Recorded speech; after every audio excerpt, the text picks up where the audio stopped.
வாங்க ஃப்ரெண்ட்ஸ், பிரியாணி சாப்பிட்லாம்.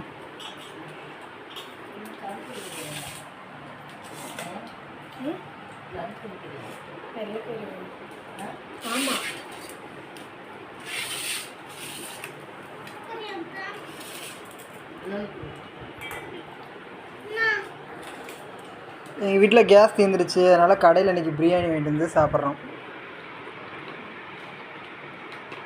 முன்னாடி ஒரு வீடியோ போட்டிருந்தோம்ல, அடுப்பில் வச்சுருந்தோம்ல குக்கரை, அது மாதிரி வைக்க முடியலைங்க.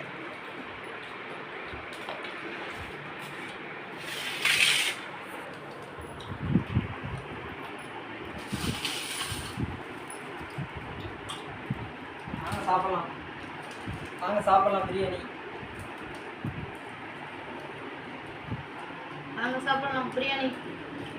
சொல்லுங்கடா. நாங்க சாப்பிடலாம் பிரியாணி. நாங்க சாப்பிடலாம் பிரியாணி. நாங்க சாப்பிடலாம் பிரியாணி. நாங்க சாப்பிடலாம் பிரியாணி. நீ சொல்ல. இங்க பாருங்க, வெங்காய தக்காளி. தக்காளி.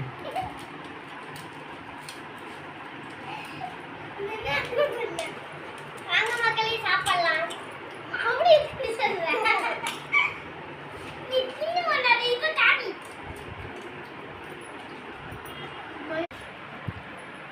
அந்த படம் மட்டும் போடலையாமா?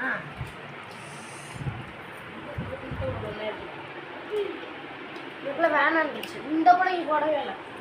அந்த பிள்ளை ஒரு முட்டையை ஒன்றா அமுக்கிறா பாருங்க. ஐயோ உள்ளே போயிடுச்சு.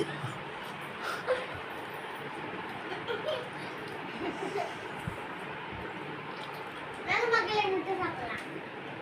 வாங்க மக்களே சாப்பாடு. வாங்க சாப்பிடலாம். கேஸ் வாங்க காசு இல்லைன்னா பிரியாணி வாங்க காசு இருக்கான்னு கேட்குறீங்களா? இப்போ தான் புக் பண்ணியிருக்கோம், நாளைக்கு தான் வரும் கேஸு.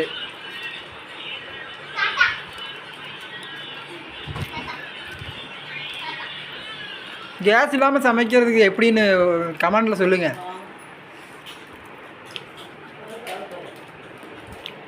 காசு மிச்சமாகும்.